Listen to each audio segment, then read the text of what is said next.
જામનગર એરપોર્ટમાં કામદારને વીજ કરંટ લાગવાનો મુદ્દો જે છે તે સામે આવ્યો છે। જામનગર એરપોર્ટ ઓથોરિટીનો જવાબદારીમાંથી છટકવાનો પ્રયાસ।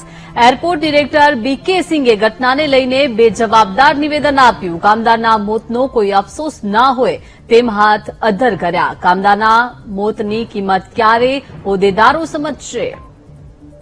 તો 4 જેટલા કામદારોને यहाँ पे छोटी सी घटना हो गई। जो मजदूर काम कर रहे थे, वो कलर का काम था ये यहाँ पे, बट उसके बाहर हमारे प्रेमाइसेस के बाहर हाई टेंशन वायर जा रही है। वो पता नहीं वहां पे क्यों गया, घटना वहां पे हुई है। हमारे यहाँ तो ये सुबह से कल से काम कर रहा था, यहाँ पे कुछ नहीं है, हाई टेंशन में लगने की वजह से हो गई है।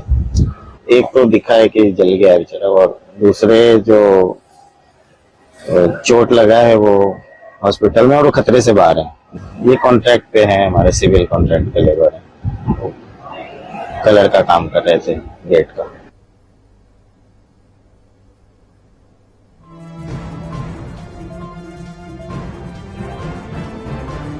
તો જામનગર એરપોર્ટ ઓથોરિટીનો જવાબદારીમાંથી છટકવાનો પ્રયાસ। ડિરેક્ટરે જવાબદારીથી હાથ અધ્ધર કર્યા છે।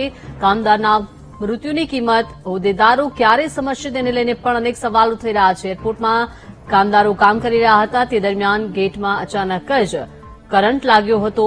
ડિરેક્ટર બીકે સિંઘનું બેજવાબદાર નિવેદન સામે આવ્યું છે।